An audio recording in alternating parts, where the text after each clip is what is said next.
Hi all. അങ്ങനെ day 9 തന്നെയാണ്. ഇപ്പോഴും ഞാൻ ശിവപുരി തന്നെയാണ്.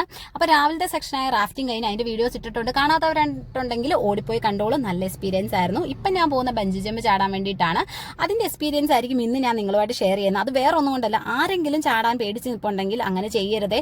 എന്റെ മക്കളെ അത് എക്സ്പീരിയൻസ് ചെയ്യണം. പൊളി ഫീലാണ്. അവിടെ ലൊക്കാലിറ്റിയിൽ 2 എണ്ണം വരുന്നുണ്ട്. ഹിമാലയന്റെ ബഞ്ചി ജമ്പ് 117 മീറ്റർ ഹൈറ്റും ഇതെന്ന് പറയുന്നത് 109 മീറ്റർ ഹൈറ്റാണ് ഞാൻ ചാടിയത്. Splash bungee.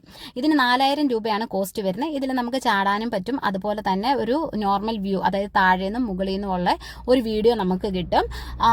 പിന്നെ വെള്ളത്തിൽ വരച്ച വര പോലെ 4000 രൂപ കൊടുത്തിട്ട് വരരുത്. കാരണം പലരും ആ സെക്ഷനിൽ തന്നെ ഒരു 3 പേരോളം ചാടാതെ തിരിച്ചു പോയിട്ടുണ്ട് പേടിച്ചിട്ട്.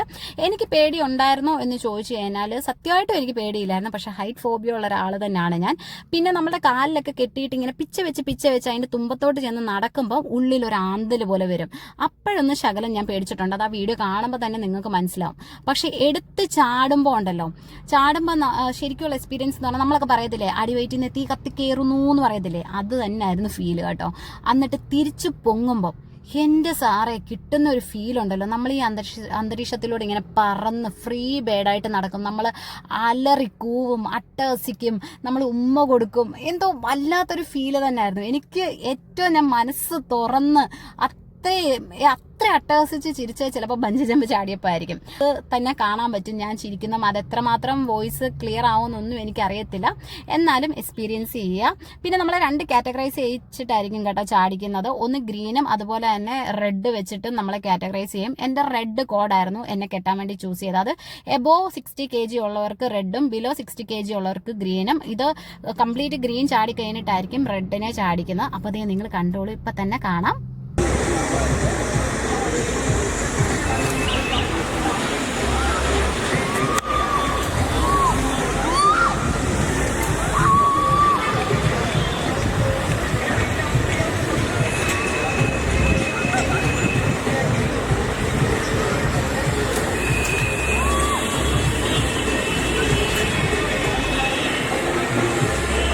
അങ്ങനെ ഇതേ ബഞ്ചി ജമ്പൊക്കെ കഴിഞ്ഞിട്ട് ഞാൻ ഋഷികേശിൽ എത്തിയിട്ടുണ്ട്. ഋഷികേശിൽ നമുക്ക് കുറേ ഇടത്ത് ഇങ്ങനെ സ്കൂട്ടി റെന്റലിന് കൊടുക്കുന്ന സ്ഥലങ്ങളുണ്ട്.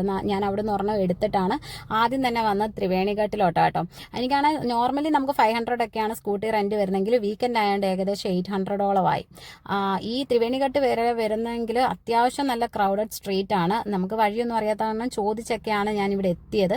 കുറച്ചേറെ വലഞ്ഞിട്ടാണ് ഇവിടെ എത്തിയത്. ഇതിൽ എന്തുകൊണ്ട് ഞാൻ ഇവിടെ വന്നെന്ന് പറഞ്ഞാൽ ഏറ്റവും ഫേമസ് ആയിട്ട് ഋഷികേശിലെ ആരതി നടക്കുന്ന ഒരു പ്ലേസ് ആണ് ഇതും. അതുപോലെ തന്നെ പരമാർത്ഥ നികേതൻ എന്ന് പറഞ്ഞിട്ട് വേറൊരു പ്ലേസ് കൂടിയുണ്ട്. അതും ഇതിന്റെ ഈ ഗംഗാ തീരത്തെ ഒരു 3 അമ്പലങ്ങളും വരുന്നുണ്ട്. ഗീതാ മന്ദിർ, ത്രിവേണി മാതാ മന്ദിർ, ലക്ഷ്മി നാരായണൻ ക്ഷേത്രം എന്നൊക്കെ പറഞ്ഞിട്ട്.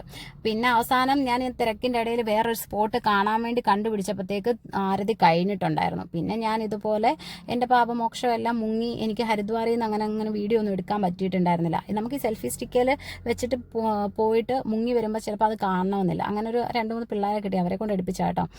അങ്ങനെ ഞാൻ ചെയ്യേണ്ട ഏറ്റവും കൗതുകകരമായിട്ട് എനിക്ക് തോന്നിയ കാഴ്ച ഇതാണ്.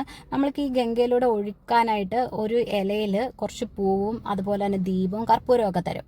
അപ്പം അത് നമ്മൾ ഇങ്ങനെ ഒഴുക്കി വിടുമ്പോൾ ചിലവരൊക്കെ ഒരു വശത്ത് നോക്കിയിരിക്കും അത് കെടാതെ ഒഴുകി പോകുന്നുണ്ടോ. ഈവൻ ഞാൻ ഒഴുക്കിയിട്ട് ഞാനും അങ്ങനെ നോക്കി നിന്നിട്ടുണ്ട്. അത് കഴിഞ്ഞ് ഇപ്പുറത്ത് വന്നപ്പോഴാണ് ഈ കാഴ്ച കണ്ടത്. ഇത് ഇവർ ജീവിച്ചു പോകാൻ വേണ്ടിയിട്ട് തന്നെയാണ്. ഈ വിൽക്കുന്നവരുടെ മക്കളാണെന്ന് തോന്നുന്നു. അവരെന്തെടുക്കും, ഈ വരുന്നതിനെ അതിനകത്ത് സാധനങ്ങളെല്ലാം ഒഴുക്കി കളഞ്ഞിട്ട് അവർ ആ ഇല എടുക്കും, റീയൂസ് ചെയ്യാം. നേരെ ഞാൻ ഇനി പോകുന്ന ഡോർമെട്രിയിലോട്ടാണ്. ഇപ്പോൾ ഏകദേശം ഒരു 9 മണിയുടെ അടുത്തായി. ഫുഡൊക്കെ കഴിച്ചു. ഞാൻ ലഗേജസ് എല്ലാം ആയിട്ടായിരുന്നു വന്നത്. അപ്പോൾ ഷോപ്പിൽ വെച്ചേക്കുമായിരുന്നു. അപ്പോൾ ഇവിടെ മിക്സഡ് ഡോർമെട്രീസ് ആണ് കൂടുതൽ. അപ്പോൾ ഫീമെയിലിൻ്റെ ഒരെണ്ണം എനിക്ക് തപ്പോവനിൽ കിട്ടിയിട്ടുണ്ട്. അങ്ങോട്ടാണ് പോകുന്നത്. അപ്പോൾ ഈ വീഡിയോ എല്ലാവർക്കും ഇഷ്ടപ്പെട്ടിട്ടുണ്ടെങ്കിൽ ഒന്ന് സബ്സ്ക്രൈബ് ചെയ്തേക്കണം. അതുപോലെ തന്നെ ലൈക്ക് ചെയ്യുക, ഇഷ്ടപ്പെട്ടില്ലേ ഡിസ്ലൈക്ക് ചെയ്യുക, ബെല്ലൈക്കൺ ക്ലിക്ക് ചെയ്യുക. അടുത്ത വീഡിയോയിൽ കാണാം. ബൈ.